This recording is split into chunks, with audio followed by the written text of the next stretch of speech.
14 фрагмент. Дорогие друзья, в пределах цикла мини-лекций с общим названием «Психология бесконфликтности в семье» вы в последний 14-й раз встречаетесь с врачом-психиатром Илмой Корчевской. Пожалуйста, Илмочка. Labdien! Ar jums kopā ir profesionāls ārsts psihiatrs Ilma Karčevska. Mēs runājam par tematu ģimenes konfliktoloģijas pamati. Temats, kā jau es sākumā teicu, sadalīts 14 fragmentos, un 14. fragmentā mēs runāsim par laulāto draugu neusticību. Tāda, diemžēl, mēdz būt dzīvē.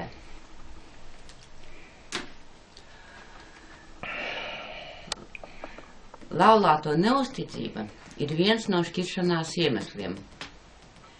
Kas gan mudina laulāto uz neusticību? Sabiedrībā ir doma, kad satiek jaunu, visu pārņemošu mīlestību. Pēc statistikas tomēr tas ir apreibuma stāvoklis un reizē ar to bezkontroles uzvedība. Nevis kaut kāda jauna mīlestība, bet apreibuma stāvoklis un reizē ar to bezkontroles uzvedība. Starp citu, gribu jums pateikt, kad es izlasīju, ka Starptautiskā veselības organizācija ir mīlestību fiksējusi kā slimību, kura ilgst 4 gadus. Kad cilvēks ir aprēvis, sajūsmināts un tādā garā. Pēc tam tas pāriet citā fāzē. Daudz kvalitatīvākā, ja cilvēki, kas dzīvo kopā, ievēro tos likumus, kurus mēs cenšamies, par kuriem cenšamies runāt. Tātad nevis jauna kaut kāda mīlestība, pēc statistikas domām, kā jau es teicu, tas ir tāds apreibuma stāvoklis. Un reizē arī to bezkontroles uzvedība. Otrā vietā ir interese izjust jaunus pārdzīvojumus. Trešajā pietrūkst izturības pie ilgas šķiršanās. Piemēram, mēs gandrīz visi dabiski varam iedomāties, ka daudziem jūrniekiem, kuri aiziet pusgadu jūrā, pietrūkst izturības gaidīt tikšanos ar savu mīļoto.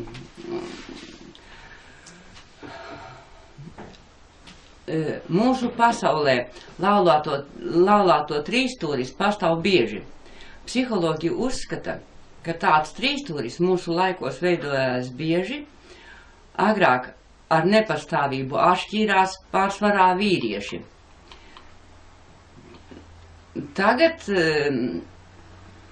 nodevība, tas ir neusticība. Gan no vienas, gan no otras puses ir līdzsvarojusies. Jūs varat iedomāties, līdzsvarojusies. Gan sievietes kļūst neusticīgas, gan vīri kļūst neusticīgi. Neusticīgs vīrs var būt egoists, kurš domā tikai par savu vajadzību apmierināšanu. Pārējie viņam ir dziļi vienaldzīgi. Var apgalvot, ka mīl sievu, nevēlas ar viņu šķirties, bet, tāds viņš ir, un tur neko nevar darīt. Ir arī tādi, kuri bēg no nelabvēlīgas atmosfēras ģimenē. Ja ģimenē ir nelabvēlīga atmosfēra, viņš labvēlīgu atmosfēru meklēs kaut kur citur. Vēlas atrast ķermeni un nomulību malā, ārpus ģimenes, un beidzot aizrauti ar kaisli, kuri parasti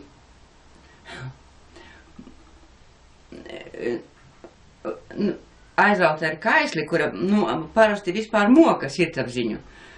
Tādi vīri grib nolīdzināt savu vainu, kļūst ļoti uzmanīgi pret sievu, nojauš visas viņu vēlēšanās. Vispār nebūtu slikti, ja tikai nepārkāptu laulību. Būt uzmanīgam pret sievu, nojaust vēlēšanās. Kā likums vīru draudzenes ir daudz jaunākas par viņu sievām. Taču vīriešus pievelk ne tikai vecums. Viņi vēlās parādīt, ka ir vēl spējīgi saistīt uzmanību. Vairāk kā no 75% gadījumu vīri draudzenē nav atraduši savu vēlmju piepildījumu. Nu, nav atraduši. Nu, sāku vairāk novērtēt savu sievu.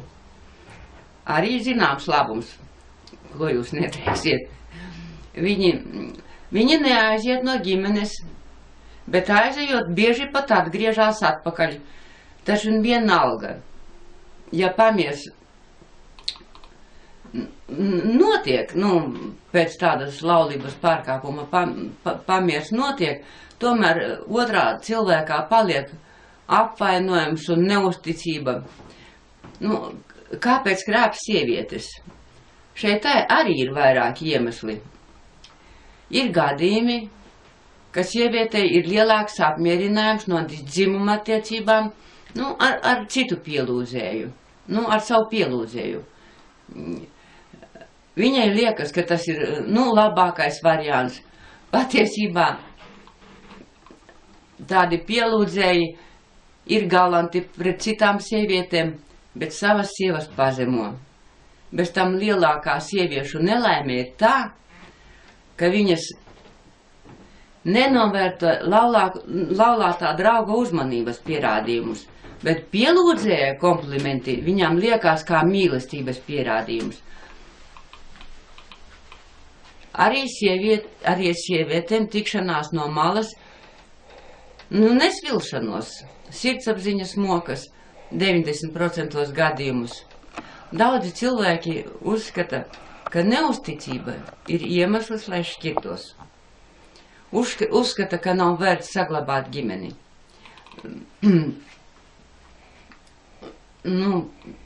Psiholoģi šādam viedoklim tomēr nepiekrīt. Nedrīkst padot emocijām un cirst no pleca. Krieviski labāk izskan rubits pliečā. Protams, neusticība atnes daudz bēdu, taču tā neusticība, kura notikusi viegprātības dēļ, rakstura vājuma dēļ, laulību neapdraud, tikai liecina par necieņu pret laulāto draugu. Tā nav katastrofa. Tas ir tikai, trauksmes signāls. Rodās plaisa laulāto attiecībās, un tas rada trauksmi. Un tagad tikai no viņiem abiem diviem ir atkarīgs, vai šī, plaisa, kas radusies neusticības dēļ, paplašināsies, vai arī aizrētosies. Lielākā daļa laulāto neizšķirās, ātrumā, pateicoties veselajam saprātam. Viņi uzskata, ka dzīvē gadījusies nepatīkama epizode, teiksim tā, no kuras abi izdarījuši pareizus secinājumus. Stiprām laulībām ar stabilu pamatu nesevišķi traucējas gadījuma neusticība. Viņa var pat nostiprināt laulības saites. Tā ļaus izjust, cik viņi viens otram ir vajadzīgi. Nevienmēr vajag izstāstīt laulātājiem par nodevību. Nevienmēr vajag izstāstīt laulātājiem par nodevību, bet es pieredzes teikšu, labāk nevajag stāstīt par nodevību. Bija sānsolis, nav viņa vairs, un viss. Nevajag izkratīt tā sirdi, tad būs diezgan slikti. Protams, atklātība pavada laulību, bet, ja tāda atklātība rada arī asaras un sāpina sirdi, un šajā atklātībā nedrīkst izpausties nievājoša attieksme pret laulāto. Nevar kļūt par bravūru, lai radītu sāpes otram.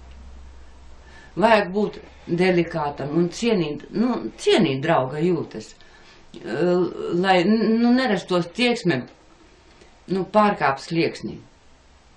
Vajag būt uzmanīgam pret laulāto, interesēties par viņa dzīvi, par viņa iekšējo pasauli. Jo, kā jau es te šajā tematā minēju, ka bieži vien tas cilvēks, kas pārkāp laulību, nemīl ne savu laulāto draugu, ne savu mīļāko patiesībā, sevišķi vīrieši. Paldies par uzmanību. Большое спасибо Илме Войцеховне Корчевской за замечательный мини-курс «Психология бесконфликтности в семье». Но в заключение я хочу задать госпоже Корчевской вопрос. Для кого предназначены эти мини-лекции?